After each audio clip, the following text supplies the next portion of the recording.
ನಮಸ್ತೆ ನನ್ನ ಪ್ರಿಯ ವೀಕ್ಷಕರೇ, ನಮ್ಮ ಲಕ್ಷ ಚಾನಲ್ಗೆ ಸ್ವಾಗತ. ವೀಕ್ಷಕರೇ, ಇವತ್ತು ಕೆಲವೊಂದು ನಾವು ನಂಗೆ ಸಾಕಷ್ಟು ಜನ ಇದನ್ನು ಕೇಳ್ತಾ ಇದ್ರು, ಹಾಗಾಗಿ ಇದನ್ನು ನಿಮಗೆ ಒಂದು ಉತ್ತರವಾಗಿ ನಾನು ಹೇಳ್ತಾ ಇದ್ದೀನಿ. ಇದು ಏನಪ್ಪ ಅಂತಂದರೆ, ಈ ಚಕ್ರಗಳು, ಸಾಕಷ್ಟು ಜನ ಮನೆಗಳಲ್ಲಿ ಚಕ್ರಗಳು ಅಥವಾ ಚಕ್ರ ಸ್ಥಾಪನೆಗಳು ಈ ರೀತಿ ಕೆಲವೊಂದು ಇಟ್ಕೊಂಡಿರ್ತೀರ, ಎಲ್ಲೋ ಮಾಡಿಸ್ಕೊಂಬಂದಿರ್ತೀರ, ಅದನ್ನು ಇಟ್ಟಿರ್ತೀರ, ಅಥವಾ ಅದು ಏನೋ ಒಂದು ತೊಂದರೆ ಆಗಿರುತ್ತೆ ನಿಮಗೆ. ಅದನ್ನೇನು ಮಾಡೋದು? ಯಾಕೆ ನನಗೆ ಆ ಪ್ರಶ್ನೆ ಕೇಳಿದರು, ಹಾಗಾಗಿ ಅದಕ್ಕೆ ಒಂದು ಉತ್ತರ ಕೊಡೋಣ. ಯಾಕೆ ಅಂತಂದರೆ ಪಾಪ ಕಷ್ಟದಲ್ಲಿ ಮಾಡಿಸ್ಕೊಂಡಿರ್ತಾರೆ, ಕಷ್ಟ ಸುಖ ಪರಿಹಾರ ಆಗಲಿ ಅಂತ. ಅದನ್ನು ಏನೋ ನಮಗೆ ಕೆಲಸ ಆಗ್ತಾ ಇಲ್ಲ ಅಥವಾ ಭಾಳ ವರ್ಷ ಆಗಿದೆ, ಅದೇನು ಅದು ಪವರ್ ಹೊರಟೋಗಿದೆಯಾ, ಅದನ್ನು ಇಟ್ಕೊಳ್ಳೋದಾ ಅಥವಾ ಅದನ್ನೇನಾದ್ರು ಬೇರೆ ವ್ಯವಸ್ಥೆ ಮಾಡಬೇಕಾದು ಅಂತ ಸಾಕಷ್ಟು ಜನ ಕೇಳಿರ್ತೀರ. ಇದು ಒಂದು ಚಿಕ್ಕದೇ ಪ್ರಶ್ನೆ ಆದರೂ ಇದು ಭಾಳನೇ ಅದ್ಭುತವಾದಂಥ ಒಂದು ಪ್ರಶ್ನೆ ಅಂತಲೇ ಹೇಳ್ಬೇಕು ನಿಮಗೆ.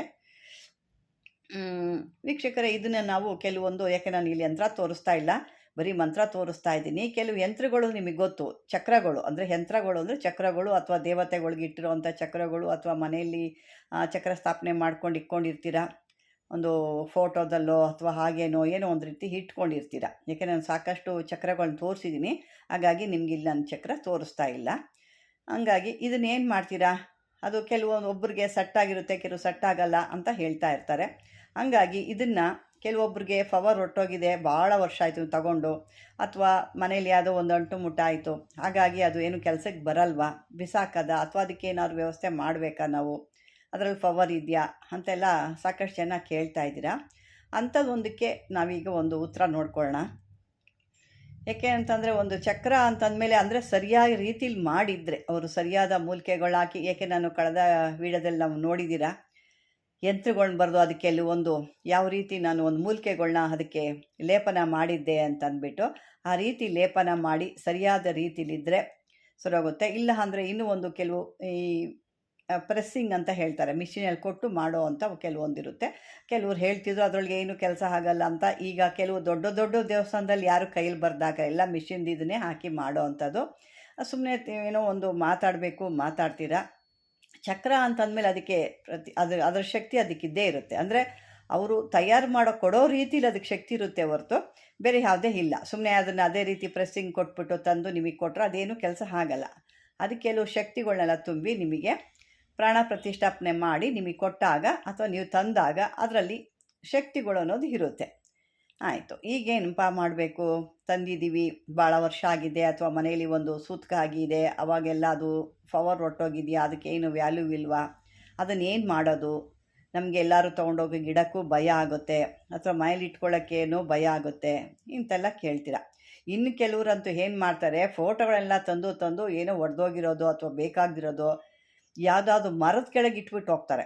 ಅದು ಭಾಳ ತಪ್ಪು. ನಿಮ್ಮ ಕಷ್ಟಗಳನ್ನ ನೀವೇ ತಲೆಗೆ ಹಾಕ್ಕೊಳ್ತಿದ್ದೀರ, ನಿಮ್ಮ ಕಷ್ಟಗಳನ್ನ ನೀವೇ ತಲೆಗೆ ಹಾಕ್ಕೊಳ್ತಿದ್ದೀರ. ಆ ರೀತಿ ಯಾವುದೇ ರೀತಿ ಮಾಡಬಾರ್ದು. ನಿಮಗೆ ಆಗಲಿಲ್ವಾ, ಯಾವುದಾರ ಒಂದು ಹರಿಯೋ ನೀರಿಗೆ ಅಥವಾ ಒಂದು ಬಾವಿಲಿ ಈ ರೀತಿ ಹಾಕಬೇಕೇ ಹೊರತು ಮರದಗಳ ಕೆಳಗಡೆ ಅಲ್ಲಿ ಎಲ್ಲ ಕೆಲವು ನಾಯಿಗಳೆಲ್ಲ ಗಲೀಜು ಮಾಡ್ತವೆ, ಕೆಲವು ಪ್ರಾಣಿ ಪಕ್ಷಿಗಳೆಲ್ಲ ಗಲೀಜು ಮಾಡ್ತವೆ. ಅದೆಲ್ಲ ಯಾರಿಗಾಗುತ್ತೆ ಹೇಳಿ, ಅದು ನೀವೇ ಅನುಭವಿಸ್ಬೇಕು ಅಲ್ವಾ. ಆ ರೀತಿ ಎಲ್ಲ ಮಾಡಬೇಡಿ. ಯಾವುದೋ ದೇವಸ್ಥಾನಗಳಲ್ಲಿ ಎತ್ಕೊಂಡೋಗಿ ಇಕ್ಕೋದು, ಅಥವಾ ಒಂದು ಮರದ ಕಡೆ ಎತ್ಕೊಂಡೋಗಿ ಇಟ್ಟು ಬಂದುಬಿಡೋದು. ವಿಗ್ರಹಗಳ್ನೆಲ್ಲ ತಂದಿಡ್ತಾರೆ, ಅಂದೆ ಮಣ್ಣಿಂದು ಗೊಂಬೆಗಳೆಲ್ಲ ಬರುತ್ತಲ್ಲ, ಆ ರೀತಿ ಅದನ್ನೆಲ್ಲ ತಂದು ಇಡ್ತಾರೆ. ಆ ರೀತಿ ಮಾಡೋದ್ರಿಂದ ಅವು ಕೆಲವು ಪಕ್ಷಿ ಪ್ರಾಣಿಗಳೆಲ್ಲ ಅಲ್ಲಿ ಹೋಗಿ ಗಲೀಜು ಮಾಡೋದ್ರಿಂದ ಆ ಕರ್ಮಗಳೆಲ್ಲ ನೀವೇ ಅನುಭವಿಸ್ತೀರ. ಅದಕ್ಕೆ ಆ ರೀತಿ ಮಾಡಬೇಡಿ ದಯವಿಟ್ಟು. ಅದನ್ನ ಯಾರಾದರೂ ಬೇರೆ ಒಂದು ಸ್ಥಳದಲ್ಲಿ ಅದನ್ನ ಯಾರು ಓಡಾಡ್ದಿರೋ ಅಂಥದ್ದು ಅಥವಾ ಪಕ್ಷಿ ಪ್ರಾಣಿಗಳು ಯಾವುದು ಗಲೀಜು ಮಾಡ್ದಿರೋ ಅಂಥ ಸ್ಥಳದಲ್ಲಿ ಎತ್ಕೊಂಡೋಗಿ ಇಡಿ ಅಂತ ಹೇಳ್ತೀನಿ. ಈಗ ಈ ಯಂತ್ರಗಳಿಗೆ ಏನು ಮಾಡೋಣ ಅಂತ ಹೇಳೋಣ. ಈಗ ಇದನ್ನು ಯಾವುದೋ ಒಂದು ಸೂತಕ ಆಗಿದೆ, ಅಥವಾ ಅದು ಕೆಲಸಕ್ಕೆ ಬರ್ತಾ ಇಲ್ವಾ, ಅದ್ರಲ್ಲಿ ಪವರ್ ಇಲ್ವಾ ಅಂದಾಗ, ಅಂದರೆ ನಾನು ಮೊದಲೇ ಹೇಳ್ದಂಗೆ ಅದ್ರಲ್ಲಿ ಸರಿಯಾದ ರೀತಿ ನಿಮಗೆ ಮಾಡಿಕೊಟ್ಟಿದ್ರೆ ಈ ಮಂತ್ರನ ಹೇಳ್ಕೊಬೋದು ನೀವು. ಅದನ್ನು ಚೆನ್ನಾಗಿ ಶುದ್ಧಿ ಮಾಡಿ, ಗೋಮೂತ್ರ, ಗಂಗಾಜಲ ಇದನ್ನೆಲ್ಲ ಹಾಕಿ, ಕೆಲವೊಂದು ಇನ್ನು ಸಾಕಷ್ಟು ಇರ್ತವೆ, ಅದನ್ನೆಲ್ಲ ಹಾಕಿ ಅದನ್ನೆಲ್ಲ ತೊಳೆದು ಶುದ್ಧಿ ಮಾಡಿ ಈ ಮಂತ್ರನ ನೀವು 108 ಬಾರಿ 18 ದಿನ ಅಥವಾ 21 ದಿನ ಈ ಮಂತ್ರನ ಹೇಳ್ತಾ ಇರಬೇಕು. ಅದಕ್ಕೆ ಹೇಳಿ ಅಲ್ಲಿಗೇನಾಗುತ್ತೆ, ಅದರಲ್ಲಿ ಒಂದು ಶಕ್ತಿ ಅಂತ ಬರುತ್ತೆ.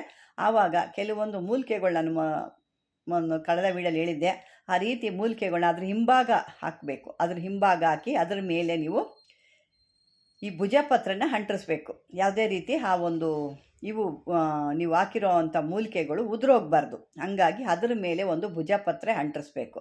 ಅಂಟಿಸ್ಬಿಟ್ಟು ನೀವು ಮಾಮೂಲಿಯಾಗಿ ಅಥವಾ ಗ್ಲಾಸ್ ಹಾಕಿ ಸಿಕ್ಕೊಂತಿರೋ ಅಥವಾ ಹಾಗೆ ದೇವ್ರ ಮೇಲೆ ಇಟ್ಕೊಂಡು ಪೂಜೆ ಮಾಡ್ತಿರೋ ಅಥವಾ ಯಾವ್ದಾದ್ರು ಒಂದು ನಿಮ್ಮ ಅಂಗಡಿಗಳಲ್ಲೋ ಏನೋ ಒಂದು ಇಟ್ಕೊಂಡು ಮಾಡ್ತಿರ್ತೀರ, ಅಲ್ಲಿ ಎಲ್ಲಿ ನೀವು ಇಟ್ಕೊಂಡು ಆ ರೀತಿ ಮಾಮೂಲಿಯಾಗಿ ಇಡ್ಬೋದು, ಅದಕ್ಕೇನು ತೊಂದರೆ ಇಲ್ಲ. ಈ ರೀತಿಯಾಗಿ ಯಾಕೆ ನನಗೆ ಪಾಪ ಅಷ್ಟು ದುಡ್ಡು ಕೊಟ್ಕೊಂಡು ಮಾಡಿಸಿರ್ತಾರೆ, ಅದು ಅವ್ರಿಗೆ ಆ ಥರ ಆದಾಗ ಏನಾಗುತ್ತೆ, ಬೇಜಾರಾಗುತ್ತೆ. ಏನೋ ಒಂದು ಸುತ್ತಾಯಿತು ಅಥವಾ ಏನೋ ಅಥವಾ ಭಾಳ ವರ್ಷ ಆಗೋಗ್ಬಿಟ್ಟಿದೆ, ಅದರಲ್ಲಿ ಏನು ಪವರ್ ಇಲ್ಲ, ಏನು ಕೆಲಸನೇ ಆಗ್ತಾ ಇಲ್ಲ ಅಂತೆಲ್ಲ ತಿಳ್ಕೊಂಡಾಗ ಅದನ್ನು ಬಿಸಾಕಕ್ಕೆ ಹೋಗಬೇಡಿ. ಅಂದರೆ ಸರಿಯಾದ ರೀತಿಲಿ ಅವ್ರು ಕೊಟ್ಟಿದ್ರೆ ಮಾತ್ರ ನಿಮಗೆ ಇದು ಕೆಲಸ ಆಗುತ್ತೆ. ಇದನ್ನೊಂದು ಸಾರಿ ಪ್ರಯತ್ನ ಮಾಡಿ ನೋಡಿ. ಈ ಒಂದು ಯಂತ್ರಗಳಿಗಾಗೆ ಬರೋ ಅಂಥ ಈ ಒಂದು ಯಂತ್ರ ರಾಜ ಅಂತಲೇ ಹೇಳ್ತಾರೆ ಇದಕ್ಕೆ. ಅಂಥ ಅದ್ಭುತವಾದಂಥ ಒಂದು ಮಂತ್ರ ಇದು. ಈ ಮಂತ್ರನ ನೀವು ಸರಿಯಾದ ರೀತಿಲಿ ಉಪಯೋಗಿಸ್ಕೊಂಡ್ರೆ ಆ ಒಂದು ನಿಮ್ಮಲ್ಲಿರೋ ಅಂಥವು ಏನು ನೀವು ಬೇಡ ಬಿಸಾಕಬೇಕು ಅಂತ ಏನು ಹಿಡ್ದಿರಲ್ವ ಅಂಥವಕ್ಕೆ ಶಕ್ತಿ ಮತ್ತೆ ಬರುತ್ತೆ. ಬಂದು ನಿಮ್ಮ ಮನೆಯಲ್ಲಿ ಸಕಲ ಕಾರ್ಯಗಳು ನೀವೇನಕ್ಕೆ ತಂದುಕೊಂಡ್ರೆ ಆ ಕಾರ್ಯಗಳು ನಿಮಗೆ ಆಗುತ್ತೆ. ಇದು ಮಂತ್ರ ಇರೋದಿಷ್ಟೇ, ನೋಡ್ಕೊಳ್ಳಿ. ಓಂ ಯಂತ್ರರಾಜಾಯ ವಿದ್ಮಹೆ ವರಪ್ರದಾಯ ಧೀಮಹಿ ತನ್ನೋ ಯಂತ್ರಂ ಪ್ರಚೋದಯಾತು. ಓಂ ಮಂತ್ರರಾಜಾಯ ವಿದ್ಮಹೆ ಮಹಾಮಂತ್ರಾಯ ಧೀಮಹಿ ತನ್ನೋ ಮಂತ್ರ ಪ್ರಚೋದಯಾತು. ಓಂ ತಂತ್ರರಾಜಾಯ ವಿದ್ಮಹೆ ಮಹಾತಂತ್ರಾಯ ಧೀಮಹಿ ತನ್ನೋ ತಂತ್ರ ಪ್ರಚೋದಯಾತ್. ಇದಿರೋದು ಇಷ್ಟೇ ಮಂತ್ರ ಇದಕ್ಕೆ. ಇದನ್ನು ಸರಿಯಾದ ರೀತಿಯಲ್ಲಿ ಹೇಳಿಕೊಂಡು ಇದನ್ನು ಸಿದ್ಧಿ ಮಾಡಿಕೊಂಡು ಆ ಒಂದು ಚಕ್ರನ ನಿಮ್ಮ ಕೈಲಿ ಹಿಡ್ಕೊಂಡಿರಬೇಕು. ಅದನ್ನು ಶುದ್ಧಿ ಮಾಡಾದ್ಮೇಲೆ ನಿಮ್ಮ ಕೈಲಿ ಇಟ್ಕೊಂಡೆ ಅದನ್ನು ಹೇಳ್ತಾ ಇದ್ದಾಗ ಅದಕ್ಕೆ ಪವರ್ ಬರುತ್ತೆ. ಇದು ಸರಿಯಾದ ನಿಮಗೆ ಅರ್ಥ ಆಗಿದೆ ಅಂದ್ಕೊಂಡಿದ್ದೀನಿ. ಅರ್ಥ ಆಗಿದ್ದರೆ ನೀವು ಈ ರೀತಿ ಮಾಡ್ಕೊಳ್ಳಿ. ಅದನ್ನು ಯಾವುದೇ ರೀತಿಗೆ ತಂದಿರೋ ಅಂಥದ್ದನ್ನ ಬಿಸಾಕಕ್ಕೆ ಹೋಗೋದು ಬೇಡ. ಅದ್ರ ಜೀವ ಅಂತೂ ಇರುತ್ತೆ. ಸರಿಯಾದ ರೀತಿಯಲ್ಲಿ ಅವ್ರು ಮಾಡಿ ಅವರು ನಿಮಗೆ ಸರಿಯಾದ ರೀತಿಯಲ್ಲಿ ಕೊಟ್ಟಿದ್ದರೆ ಈ ರೀತಿ ಒಂದು ಮಂತ್ರ ಮಾಡಿಕೊಂಡ್ರೆ ನಿಮಗೆ ಅದರಲ್ಲಿ ಮತ್ತೆ ಶಕ್ತಿ ಅನ್ನೋದು ಬರುತ್ತೆ ಅಂತ ಹೇಳ್ತಾ ಈ ಒಂದು, ಯಾಕೆಂದರೆ ಇದು ಸಾಕಷ್ಟು ಜನಕ್ಕೆ ಗೊತ್ತಿರಲ್ಲ, ತರ್ತಾರೆ. ಅದು ಒಂದು ಇದು ಚಕ್ರಗಳು ಆಗಿರ್ಬೋದು ಅಥವಾ ಕೆಲವೊಂದು ಫೋಟೋಗಳಲ್ಲಿ ಫೋಟೋ ಮಾಡಿಕೊಟ್ಟಿರ್ತಾರೆ. ಆ ಫೋಟೋಗಳ ಥರ ಅದನ್ನು ಅಷ್ಟೇ, ಅದನ್ನು ಏನಾಗಿದೆ ಫಸ್ಟ್ ನೋಡಿ, ಅದು ಏನಿರುತ್ತೆ ಆಗಿದೆ ಅಂತಂದ್ಬಿಟ್ಟು ನೋಡಿಕೊಂಡು ಈ ಮಂತ್ರನ ಮಾಡಿಕೊಂಡು ಅದಕ್ಕೆ ಪೂಜೆ ಧೂಪ ದೀಪ ನೈವೇದ್ಯ ಮಾಡಿದ್ರೆ ಅದು ಇಷ್ಟು ದಿನ ಅಂತ ನಿಮ್ಗೆ ಹೇಳಿದ್ನಲ್ಲ ಆ ರೀತಿ ಮಾಡ್ಕೊಳ್ಳಿ. ಆವಾಗ ಅದು ನಿಮಗೆ ಸರಿಯಾದ ಒಂದು ಕೆಲಸ ಅಂತ ಕೊಡುತ್ತೆ. ಮತ್ತು ಅದ್ರ ಕೆಲಸ ಅದ್ರ ಮಾಡೋಕ್ಕೆ ಶುರುವಾಗುತ್ತೆ. ವೀಕ್ಷಕರೇ, ಉತ್ತರ ಸಿಕ್ಕಿದೆ ಅಂದ್ಕೊಂಡಿದ್ದೀನಿ. ಸಾಕಷ್ಟು ಜನ ಕೇಳ್ತಿದ್ರಿ, ಇದಕ್ಕೆ ಉತ್ತರ ಸಿಕ್ಕಿದೆ, ಅದಕ್ಕಾಗಿ ಈ ಒಂದು ವಿಡಿಯೋ ಮಾಡಿದ್ದೀನಿ. ದಯವಿಟ್ಟು ಇದನ್ನು ಮಾಡಿಕೊಂಡು ನಿಮ್ಮ ಆ ಒಂದು ಬಿಸಾಕಬೇಕು ಅನ್ನೋದನ್ನ ಮನಸ್ಸನ್ನು ತೆಗೆದಕ್ಕೆ ಇದನ್ನ ಸಿದ್ಧಿ ಮಾಡ್ಕೊಳ್ಳಿ ಅಂತ ಹೇಳ್ತಾ, ಇದುವರೆಗೂ ನನ್ನ ವಿಡಿಯೋ ನೋಡಿದ್ದಕ್ಕೆ ನಿಮಗೆಲ್ಲರಿಗೂ ಧನ್ಯವಾದಗಳು ಅಂತ ಹೇಳ್ತಾ, ಈ ಒಂದು ವಿಡಿಯೋ ಇಷ್ಟವಾದರೆ ಲೈಕ್ ಮಾಡಿ, ಶೇರ್ ಮಾಡಿ, ಸಬ್ಸ್ಕ್ರೈಬರ್ ಮಾಡ್ಕೊಳ್ಳಿ, ಆದಷ್ಟು ಇದ್ರ ಬಗ್ಗೆ ಕಾಮೆಂಟ್ ಮಾಡಿ ಅಂತ ಹೇಳ್ತಾ ವೀಕ್ಷಕರೇ ಧನ್ಯವಾದಗಳು.